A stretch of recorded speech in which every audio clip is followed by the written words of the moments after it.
So anyway, we're set up to start with Dwarven Rails, and I had it set up before. We can be in that same position. So what do we have? Eagle Ridge Gold Mine, which is down here, kind of in between these two players. You got to kind of look at the rail tracks because they may not be what you expect. So for example, hey, I thought, I'd be able to get from here to here reasonably easily. No, I really can't, because this is abortive. So I got to run all the way down here. There's no connection here, and then really it's all the way down there to make that connection. Distance isn't too big a deal, except that grabbing the passenger lines makes it difficult. Okay, so we're going to start with red being the first player, and let's see if there's anything that they're interested in. Remember, they have one of each type. High Pass, that's down here, not at all close to them.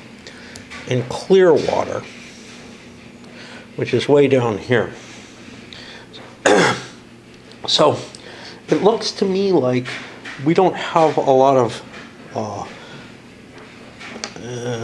things that we want to prospect for. So I'm going to pick up another survey, and I'm going to try to get a +2. Now, here's the thing. If we both go after the +2, the +1's not available. It's not. And, looks to me like this is the main route that I'm going to go on. So I'll go from Dwarf Town, heading down to wherever, over here. And buy myself some track. And then that gets me to blue. Hey, what's blue going to be doing? Well, C is very close, the Clearwater. I can get to that very easily. But, maybe Eagle Ridge is more interesting, because that's actually kind of midway between red and me. One problem is, one thing that I saw when you're trying to do this kind of thing in Silverton, if you try to grab territory that's too far away, somebody else might just go and prospect stuff that's close to you, and then, split the earnings that way. Well, we definitely want to build the track heading to Clearwater. And what is the one? Eagle Ridge? Let's prospect Eagle Ridge, because red's already refused that. So we've got a shot at the other one. Then to green. Okay, where is High Pass? That's way up here. That looks outside of green's realm. There we go. So he will.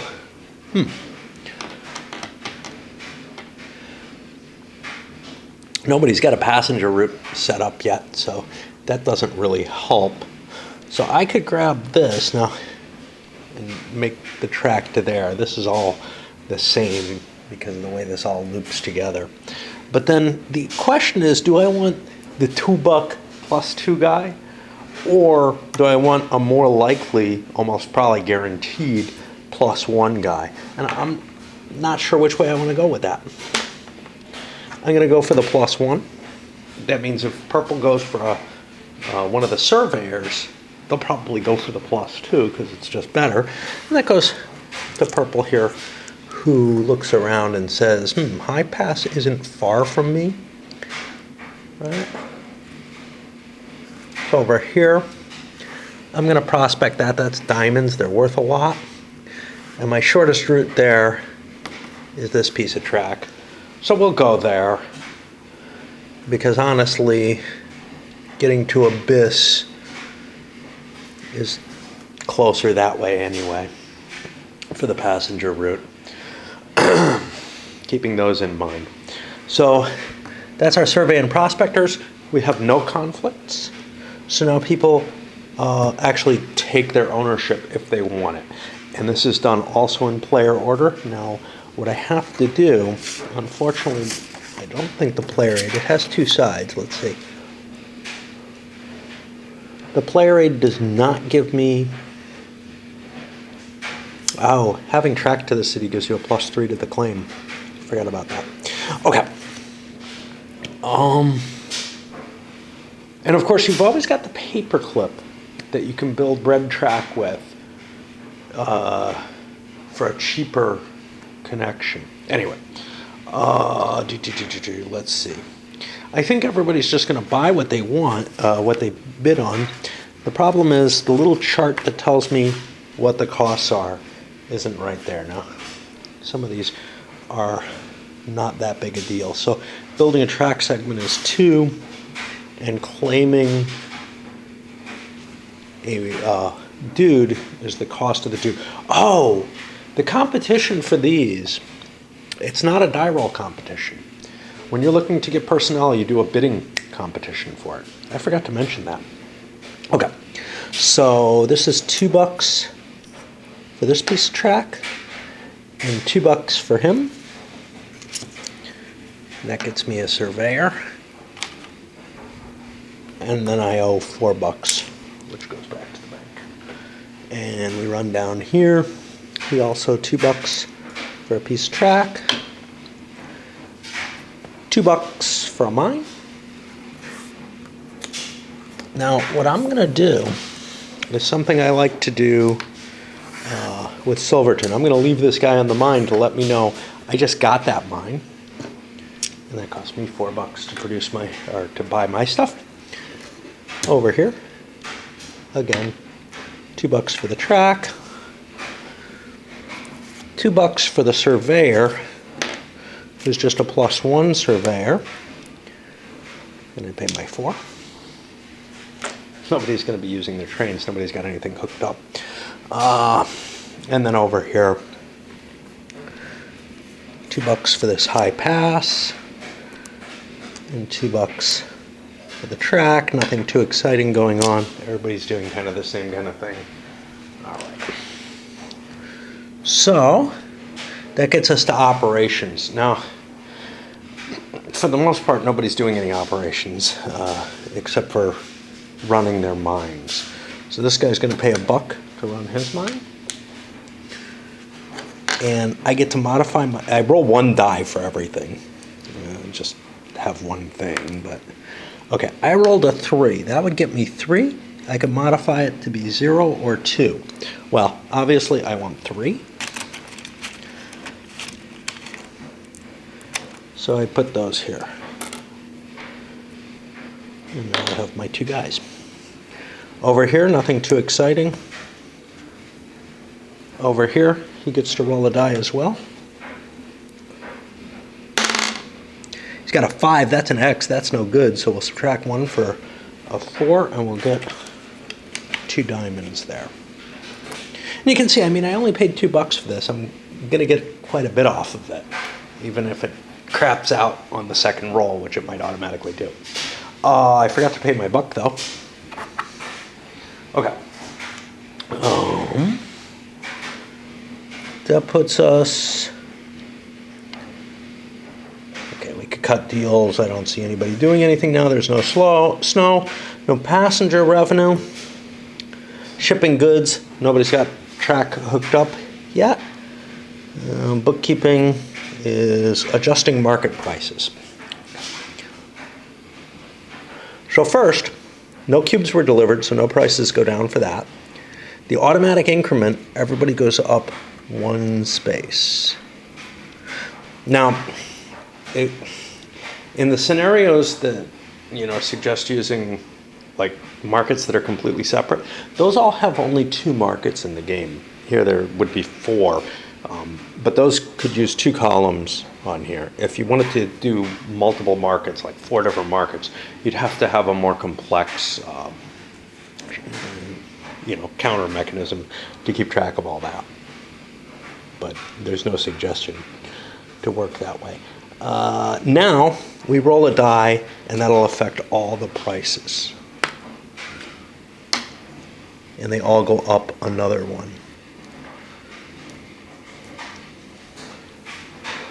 One of the keys to Silverton, and probably to this, is you want to make sure you don't run out of cash. because then you're held over the barrel. Somebody with cash can say, okay, I'll deliver your goods, but I'm going to take 2/3 of the value or something like that, right? Because whoever owns the track really controls whether or not the stuff's going to be marketable. And if you don't have the cash to reach where you're building stuff, then it doesn't really help you. Okay, and now restore cards. So we only have 2 cards left, so we get 4 new ones. The first one's an event. This would only affect a prospector. If played as a replacement, place in the middle of the deck, otherwise remove from play. Okay, that's the middle, more or less. There's an elf surveyor. There's a dwarf agent. That's the prospectors.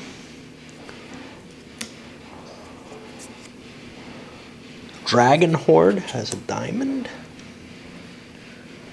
At the beginning of play, in case you're wondering, there's a certain randomness to what comes out of here, but no more than 1 mine from any one location can show up. And then the last one is the not a gold mine. Okay, and we've made it through a turn. Now, here's the problem. This goes 12 complete turns. That was one of them. I'm going to count the turns off, I guess, somehow. I'll take a coin out and put it somewhere. But I'm really curious whether we're going to get to $700 in 12 turns. Because, I don't know. So Silverton goes 24 turns, I think, or something like that, for the big campaign. And you get to, like, I don't know. The money may, is going to be different in this, so there's no real way to tell. But obviously, when we look at the costs that you can get, this cost me $2 to get, and now it's worth $24 in stuff, and that price could go up easily. So it seems like you can make a lot of money off of this, but we'll see. Big factors towards making a lot of money is when you look at like this transport. This thing only costs $10. That's, one resource basically, right? When you look at Silverton buying the bigger trains, that costs you a lot of your capital and can really drain your cash. So I think the dynamics of mining, versus production are going to be different, and probably the dynamics of passenger routes versus production. It's all going to be something that it'll reveal itself as we play. Okay, so now Blue put their, everybody put down their prospectors, surveyors. Blue went first, heading towards Clearwater. Put a prospector on Clearwater. Green, double build, the knot, they'll be hitting that. Purple is going for Dragon Horde since nobody else is going for it. I think that's actually way down here, isn't it? Yeah. So that's going to be kind of tough to reach, but it's diamonds. Might as well. Where is High Pass? So that's down here. That's going to be a little easier to reach, but grab resources. They're cheap to get and they're worth a lot of money. And then I've got to keep account of the turn. I'm going to just use coins for that. Oh, I already did. Okay. Red had one of the more interesting 2 placements.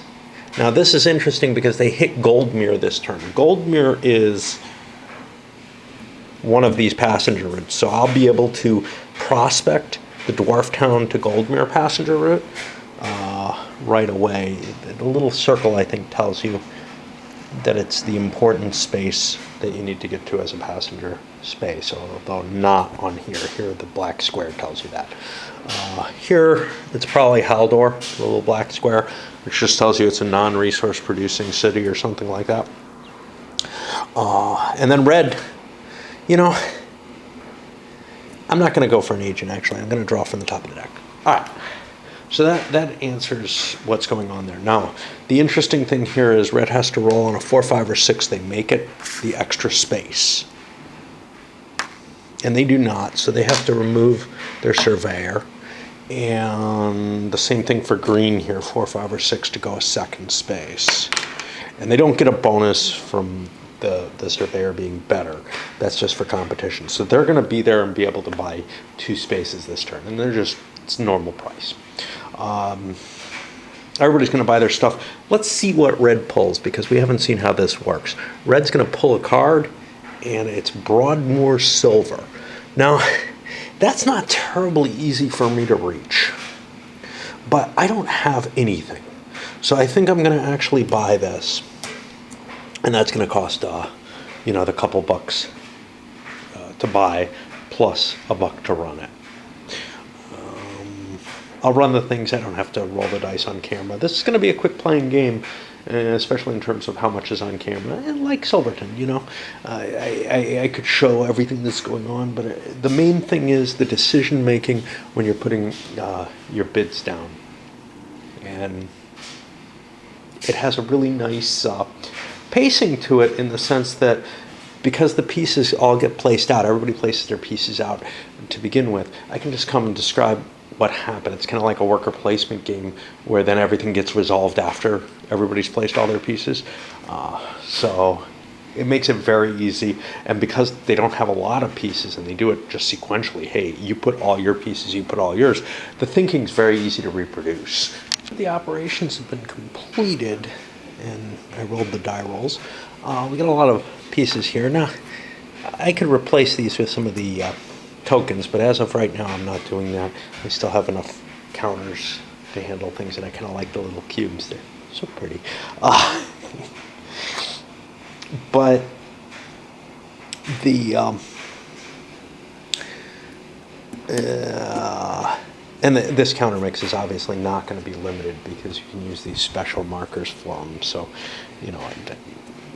I don't have to worry about that, obviously. We're at a position where somebody could actually run stuff. This guy's got the knot, and he's got 4 gold there. Now, gold's not at its highest price, and nobody else has gold hooked up that counts. He has Clearwater hooked up, but he crapped out and rolled a 1, which he could have moved to a 2, which is no good at all. So, since he doesn't really need money, and prices are almost invariably going to rise at this point in the game, I think I'd rather get more. But there is one danger here. I only have a 9 train, which, because it's all black track, can only carry 4 of these. So this is all I can carry. However, I would still like to get more cash from it. And conceivably next turn, whatever, there is this giant 27 transport that could make my hauling problems a lot easier. Everything weighs the same in this. There's no special, the metals in Silverton are like weightless for some reason. It kind of makes sense with gold, but in this, all the material is like very super high value. So, it's not like you're making the choice between lumber or coal and gold in terms of trying to look at the valuation. So I think we're pretty close to done here. All right. We got the market prices, and again, nothing changed price. And then we pull out some new cards. I'm going to pull the cards because that's kind of the more interesting thing. Let's see what we come up with, and I'll do the market in a moment. Okay, we have a snowstorm event. This is one of the events that can be done during the normal restore during normal at this point. Most of them only affect when you're prospecting off the deck. This goes up, which means prices are going to be going up faster. Oops. All the current up cards are cleared, and they go below the deck like that. And during the next turn, there'll be no deliveries on snow routes unless they're cleared. I don't think anybody's on snow routes. One thing that the game I don't think specifies is that if there's a snowstorm, whether you can build track over those red routes. In Silverton, you can't build track over routes that need to be plowed. And in this, it's not clear one way or another whether or not you could. I don't believe that's specified in here. You could play it either way. I mean, why would you build track that you're not able to use? Well, because you might find yourself in a position where you can, that allows you to move further towards your goal. And thematically, it kind of makes sense to not allow, I'm starting to use that word because I'm around people who are using it in that improper way. Looking at the subject matter, any kind of realistic view of it, it makes sense that you wouldn't be able to lay track, whatever track may be, that is stopping the plowing, that requires plowing, if, there's that snowstorm going on. Okay, let's draw some more. And now what's interesting here, and this is the same kind of thing, is you can't count on what you'll have. Now this card is revealed as a replacement. Place it in the middle of the deck, otherwise removed from play. That looks like about the middle of the deck. Now, I don't know if that's what the rules say, actually. The cards may differ from the rules there. Okay, a lot of mines. And I'll take care of the prices. We can do this. Okay, nothing was... The increment was 1.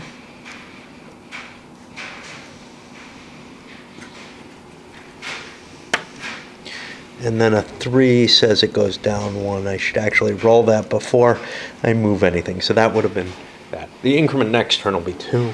And I drop another coin and move the choo-choo. This doesn't feel like it's going to be a very long game. All right. Here's the deal. Some events only apply when you're drawn by a prospector. Should you draw these during any phase, during this phase, this is at the end of the turn when you're replenishing, they have no effect. Place them at the bottom of the deck and draw new cards to replace them. That's in contradiction to what the cards themselves say. You can do it either way. I kind of actually like the way the rules are written to place it at the bottom of the deck, simply because, well, see, there's a problem either way. One is, if you're counting cards and you know what's there, hey, that one's not going to come out. But the thing I'm worried about is, what if this deck gets very small? You don't know where it's going to be. And this also, the face-up cards underneath the deck, what is halfway through the deck, that again is kind of unknown. So I think I'm going to start burying them at the bottom of the deck as the rules suggest, instead of playing as the card is worded. I just think that it works better. Factor which is not covered in this, it's from Silverton, and it's very clearly not, I mean, it's not specifically, but it's very clear that it's not covered. And I have a feeling there's sort of this attempt to simplify and not put a lot of this extra chromey type stuff in. So I may allow the red building as well because of this. Is in Silverton, you can't build double track when there's a snowstorm or when there's winter in place.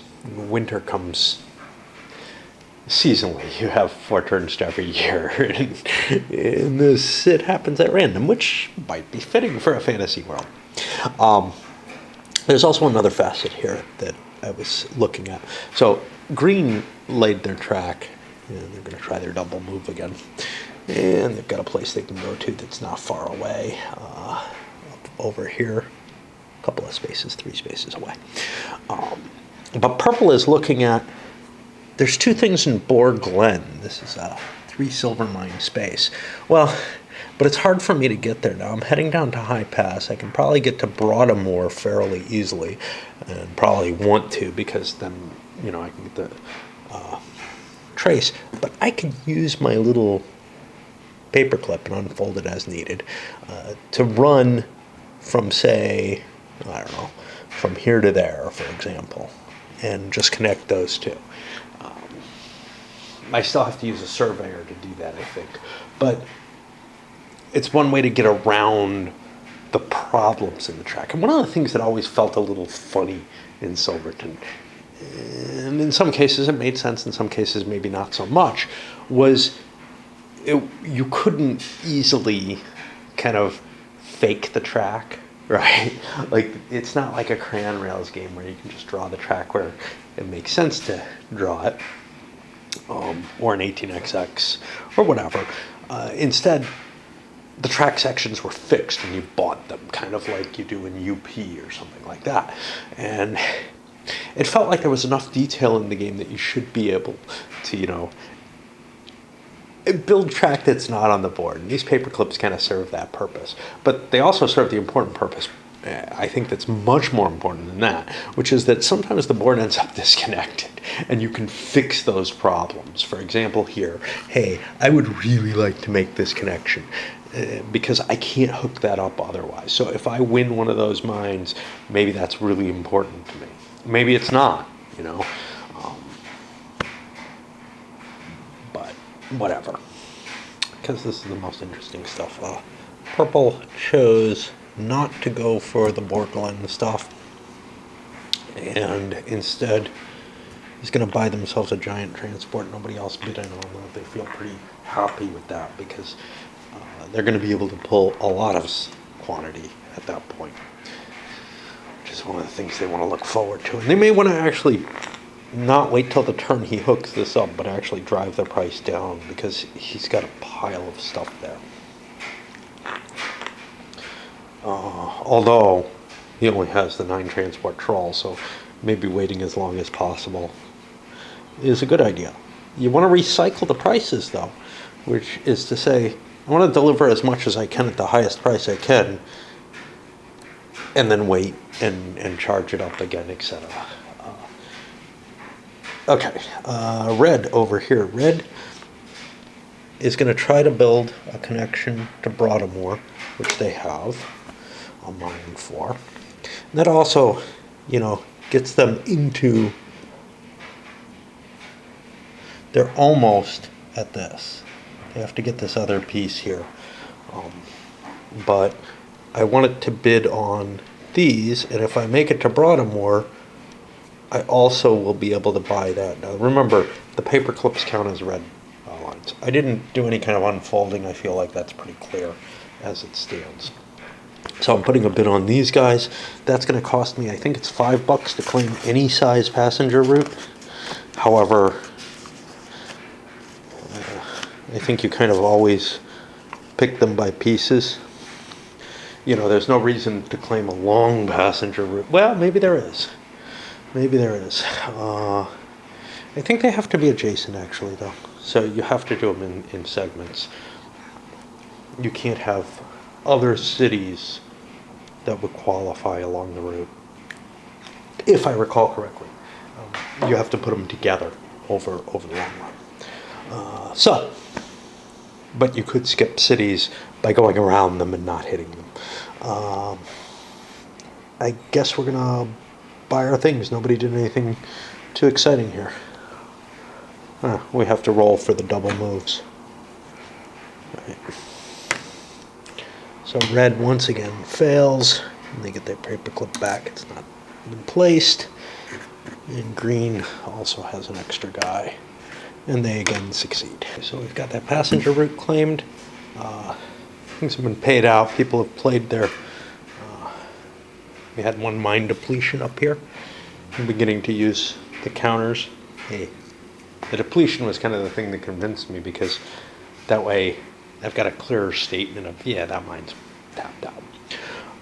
Now, here's the thing. I want to drive, well, first I do the passengers.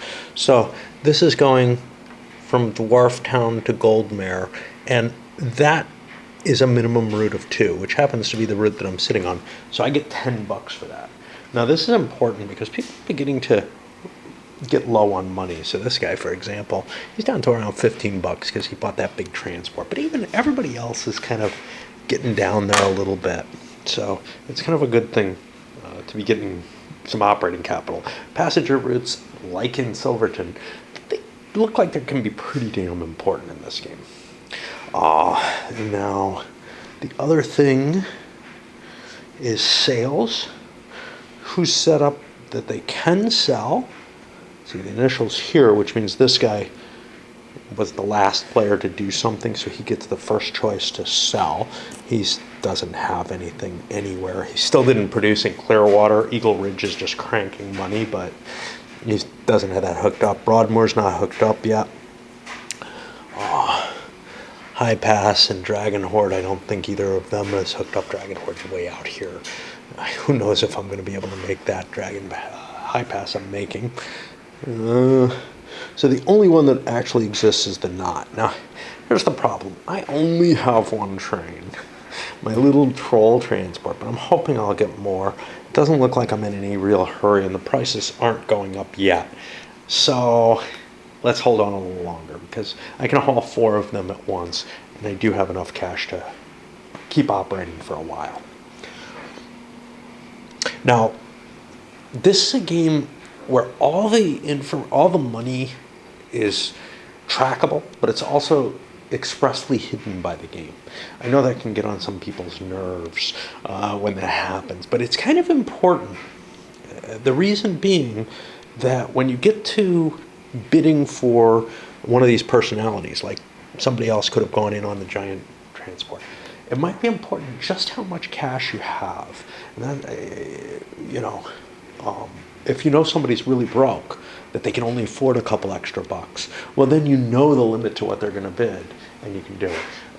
Once you're talking about that $400 limit, though, there's nothing anywhere near that expensive in this game, so you're not really worried about that. What do we have next? We have looks like the market prices. Let's take care of them. So we're adding. Nobody sold. We're adding 2 to each, and then we roll a die, and it goes up 2 more. So everything goes up 1, 2, 3, 4. Now, once people start selling, these end up at different locations. But now the prices are getting up there where it's kind of worth delivering stuff. Let's swap batteries out, and then I'll deal out. Well, let's deal them out, see what we have. The snowstorm goes away to the bottom of the deck. And we deal 3 more.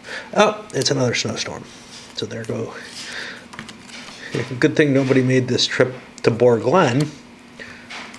It turns out it's not really a worthwhile thing to do. Increment goes up. And got a bear point.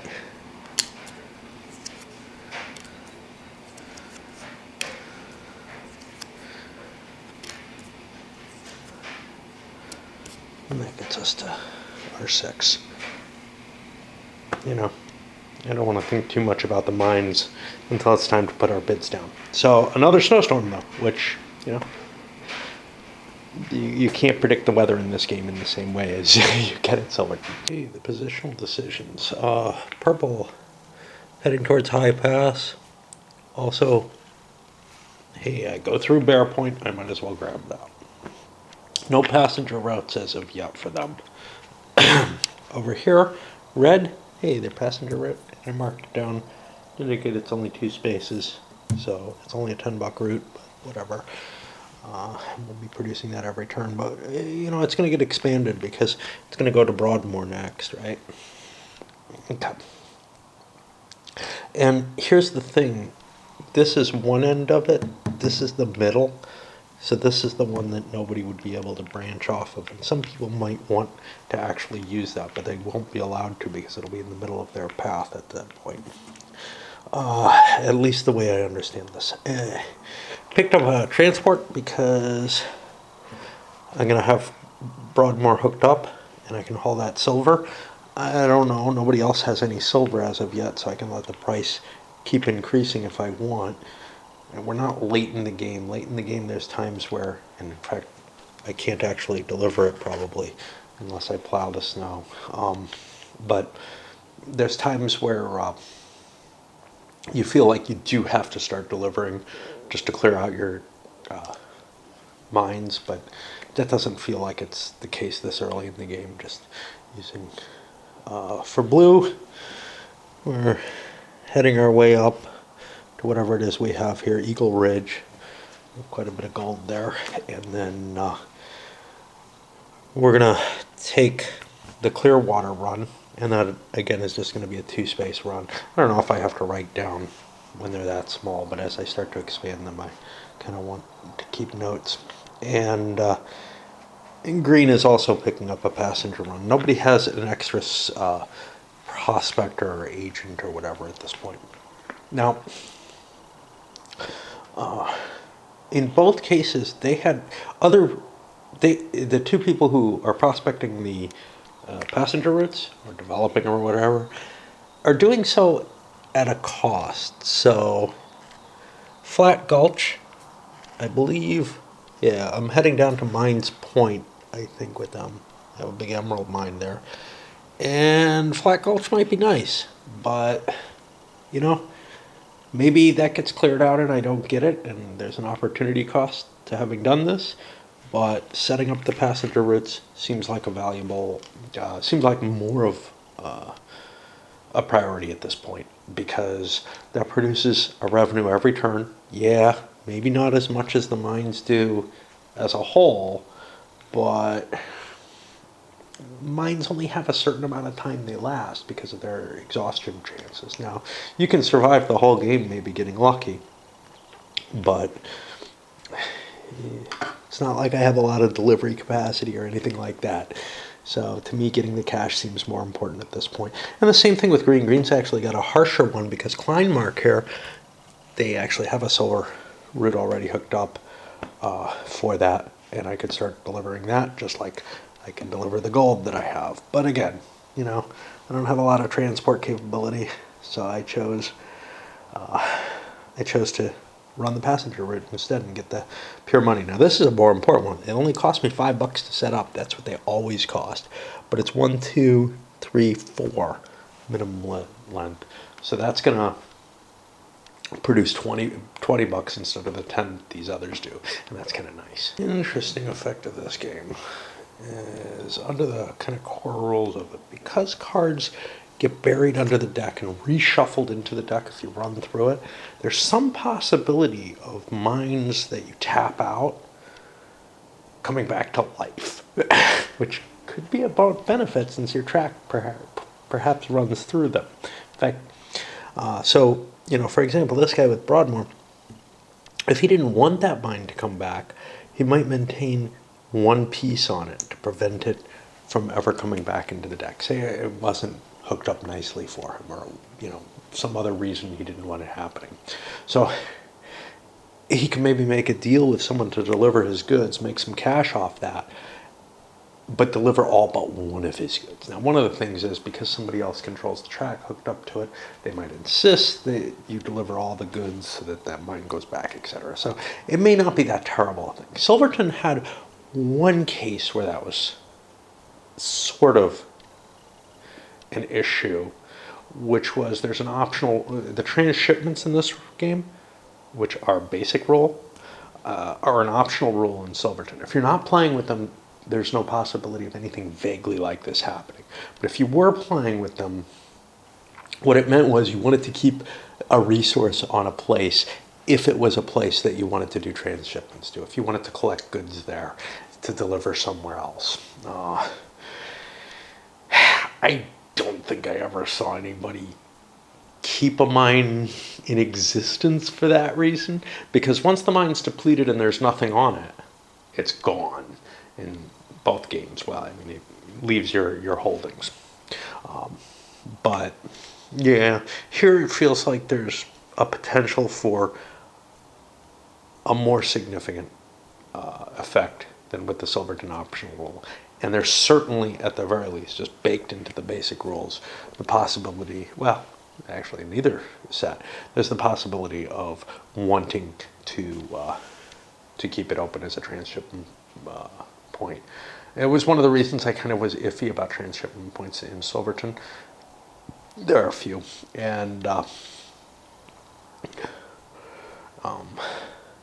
in this case, I'm a little bit more worried about it, but not terribly much. Again, I'm not sure the deck's going to run out. I think that 12-turn thing just gets you close to running the deck out, probably, unless people are sweeping the deck pretty regularly, which could happen. I don't know how likely. See, the problem is people have to be sweeping the deck in the sense of they have to be creating snowstorms, and there's a limited number of snowstorms in the deck. So I guess if people are just prospecting a lot and not buying the cards that are available, those cards will get swept more often. but that's unlikely to happen. People are going to want the cards. So we'll see. We'll see how the deck pales out. But I just think there are too many cards to run through the deck. It is a consideration, though, if you wanted to, say, extend the game. Say, 12 turns isn't enough. Let's go to 18 or something like that. Then you might want to start thinking about the consequences of some of the rules that are here in terms of that. So anyway, I collected the cash for the passenger runs, and I can see people are, beginning to get some decent money. And now the decision has to be made on runs. Now, the person who has to make it first is actually green this turn, and they're sitting on the knot, and they see blue has some gold. So unless they can talk to blue about that, and I see no real great reason to, we've produced nothing, I guess. I hope I rolled. I'm going to just deliver my 4 gold that I can deliver and get the cash for that. And the way we do that is pretty simple. I'll just show you. So 4 goes into here. We'll put it underneath so we remember it. 4 times 13 is 40, 52 bucks. And boom, it's in place. That took up all my rail capacity, so there's nothing else. I don't need the rail capacity for my passengers. Those are just automatic and free. And now other people have to make similar decisions. So him, Bear Point, I go there. I've got a silver. Here's the problem. He's got silver. I am going to deliver my silver from Bear Point and get 11 bucks for that. Just because, first of all, I'm kind of running low on operating capital, and secondly, that price could well go down. Oh, I don't have to make that decision yet. Sorry. Going in the wrong direction. And of course, I put the silver here, which isn't very good. Yeah, so blue makes the next decision. Now, with all that gold being shipped, blue wants to ship their gold. Clearwater, I hook that up. I can carry 4 of it, which is all that I have, and I also get 52 bucks. Of course, that's going to depress the values. Now, one thing with this game, there's sort of no market cap. Some of the commodities in Silverton, the table has sort of a limit to what it can produce in Silverton. And it's not a matter of every resource drops the price. It's a matter of the resources affect the table. You roll on the table, and the price will go down more significantly the more the more you're selling, the further down it'll go.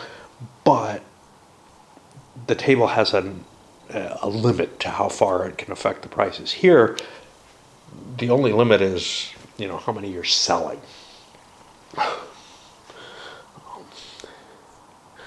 Okay, and then is red delivering anything?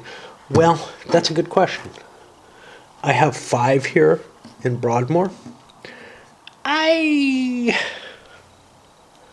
don't know. I think I can pump those prices up. I'm not really worried. I don't have a lot of mines going or anything. So I'm going to pass and I'm not going to deliver. I'm going to try to boost the prices. And purple's in kind of the same place. Hey, my selling 1 doesn't really do me any good. I'll hold on. Although I do need capital. Yeah, I'll sell it. I'll sell that for 11 bucks. It's not going to badly affect the prices, and I do need cash. Because what if a train comes out that I want or something? Or something, what if a mine comes out? I don't know. I don't know what the answer is, but I don't have a passenger route, and I really was kind of running low on cash. Okay, so that takes us to the cleanup. This time we've got some commodities in play, so I want to do this one in a little bit of detail. Let's take a look. We have cubes delivered. 1, 2, 3, 4, 5, 6, 7, 8 gold. Now they're down to 4 each. Wow. And 1 silver. Now, of course, that's going to probably go up. The automatic increment is 3 this turn, and we roll a die to see what we get. 5, it's up 1, so everything goes up 4.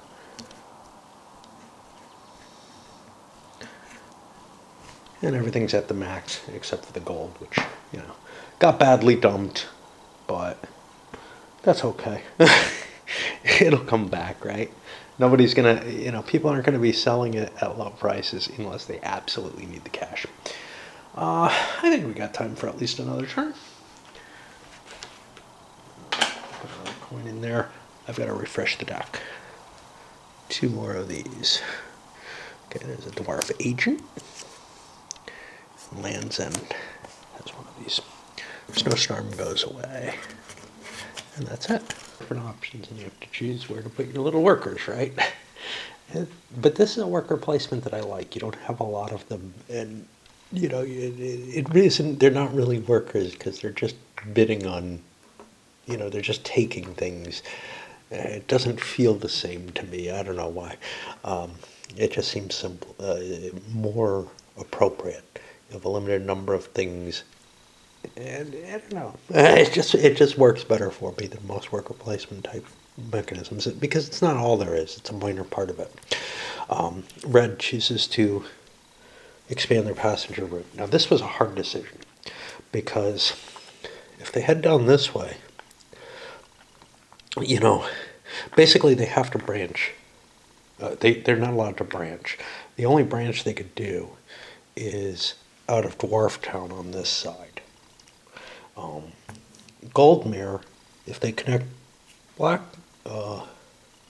Broadmoor up, well, that means that Goldmere can't also connect down to here. So I'd have to run a separate track, you know, down this way to be able to expand in that direction with passenger routes. However, Haldor is not far away. Let's grab this one, you know, improve our money because that's going to get us the 2 here and another 2 there. So now we're up to a 20-buck run. Of course, we've had to invest 5 twice because of the way we laid our track, but that's okay. Now that means we have to invest in snow blowing, you know, using one of our trains for that, etc. For blue, they decided to go for that Eagle's Hollow or whatever, Eager's Hollow up here because they're heading towards, what is it? I mean, Flat Gulch is available too. They're heading towards this Mines Point, which looks good to them.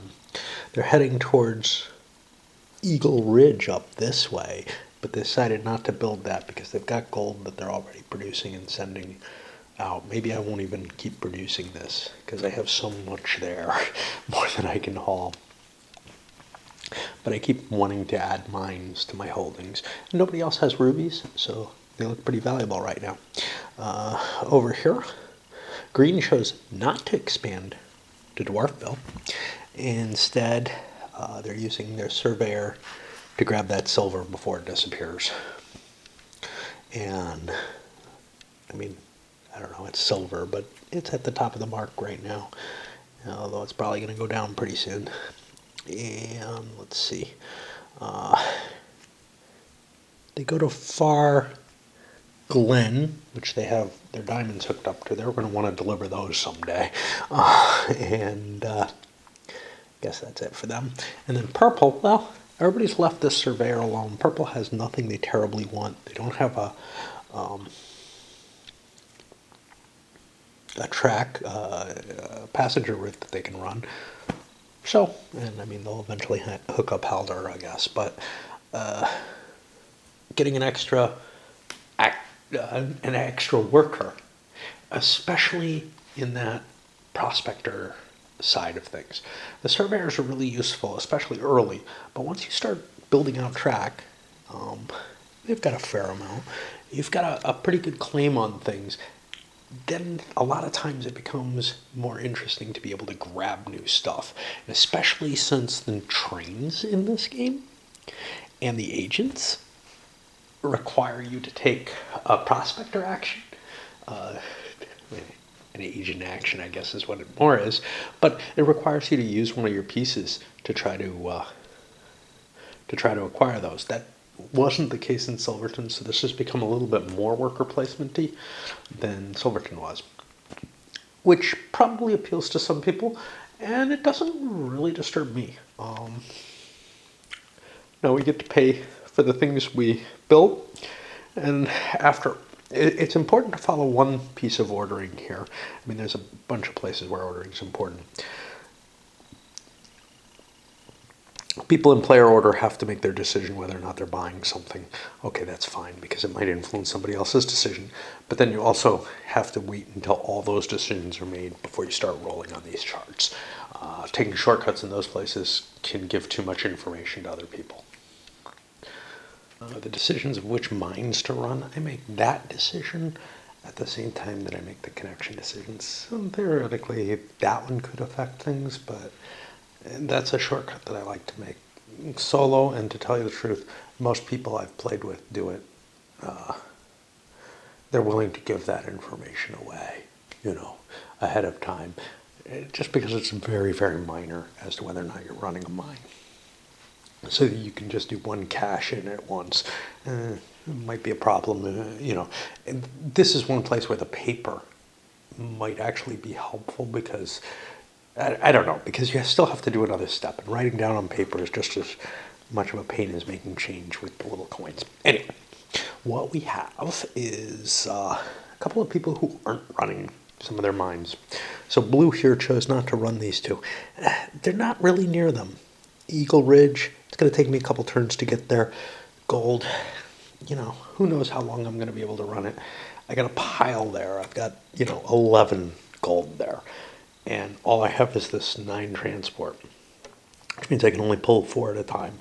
Mines Point, very, very far away. I'm not going to run that either. So I paid to run the Eagle's Hollow, even though I don't think that's terribly close. It's kind of hard, Eagle's Hollow. It's rubies. There aren't any on the board yet. And, you want to pay on your first turn. In Silverton even, the first time run is a special thing, and it's not well defined in that game when you trigger it. Like, you'd have to mark the card specially or something to indicate that, yeah, I haven't ever used this one yet, which is what the rules seem to imply in that. In this, I don't think the rules are that way. I think it's if it's the turn you buy it, which is a much, much simpler procedure. It's what everybody follows in Silverton anyway, just because it's too much of a headache to do it any other way. And I had to update my little chart as to what this is worth. But yeah, the decision not to run certain mines, and there's another one up here that hasn't been run. Now, I haven't rolled the dice on any of these, but that decision is really kind of a, why spend money at this point? I'm not sure I'm going to be able to make the cash off these runs. The Dragon Horde or whatever is over here. Now, that one might be worth running because I'm not sure I'm going to be able to hook it up, and I might be able to convince somebody else to. But chances are they're going to say, well, I'll pay some small fraction of its value to you because I have to go through a lot of work to hook it up.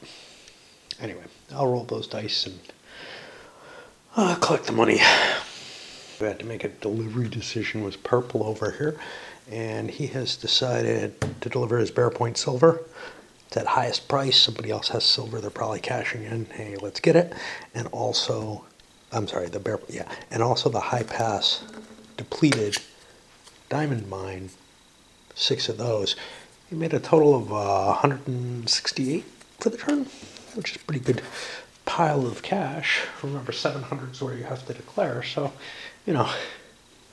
But on the other hand, this is not something you can cash in very often. Now, if you can hook this sucker up, that's worth a pile of money right now. Yeah, we're dropping the diamond's price, but, it'll go back up in time. There aren't a whole lot of them. Although I think they're more common than the rubies and emeralds are, for whatever match up there. More valuable, more common, interesting. Like the real world. Anyway, I got to make my choices with the other. Far Glen over here, which also had tapped out this turn. And just as he hooked it up, well, He sold those because the price of diamonds is going down. This is track now that I can abandon. Unlike in Silverton, you don't get any money back for ripping up track or anything like that. Another complexity that's taken away. That's just, you can just abandon the track and get it. You know, I mean, the idea of ripping up track to get a few extra bucks was always, I felt like a complexity. You know, it didn't add a lot of difficulty to the game, but it also didn't really add much to the decision-making process. So in that streamlining concept, this is doing a lot of those types of little things. Anyway, a pile of money going in there, but he couldn't deliver, say, even if he wanted to, the gold or silver that he has. Now, because Far Glen is useless for the rest of the game unless the deck reshuffles, that seemed like the better choice. Get rid of those diamonds, get the big cash off that, worry about the silver, it'll go back up if it goes down this turn, obviously. Some of it's being sold. Why could he only deliver from one place? Well, this guy could deliver from two because he has two different transports. This guy could only deliver from one because he only has one. And he could only deliver 4, which is what he happened to have. The 27 here, divided by 3 because I crossed a red line, meant I could have delivered up to 9. I only delivered 6. And just the mechanisms in play are a little different, a little simplified. In Silverton, you have to look all over the map for the numbers on your route, and then divide your train power, which is the same as it is here. And maybe different values, but you divide the train power by the highest value you had on your route. Well, here the values are all 2 and 3. The train power is maybe a little lower. Yeah, well, definitely a little lower. And remember the effect of all this. So this brings it down by 10. All the way down to $7 a pop. Wow. And this here 4, 8, 9 for the silver. Down to $5 a pop. Yeah, you can see that the prices fluctuate pretty wildly, just as they do in Silverton on the metal markets. And those are sort of the interesting markets in Silverton. Although I have to say, I find because they're timed markets where you're like, okay, we sell, and now we let it grow and grow and grow. Oh, somebody's selling, you know, because maybe they're, you know, they need the cash, or they need their trains to do something else soon, and they're willing to dump maybe before it hits top or whatever. I find actually the markets that you can't deliver unlimited goods in Silverton to be a little more interesting. Now, there's no unlimited markets in this, so that kind of works out, right? They're all more interesting because they're all limited by your trains. So that's kind of a neat facet to this. Copper, actually, you had to haul by weight, but gold and silver you did not. Or they were essentially unlimited because they had a huge divisor to the amount that you were pulling, like a quarter or something like that. I don't remember quite what it was. Now, we got the automatic increment, but we also have the die roll.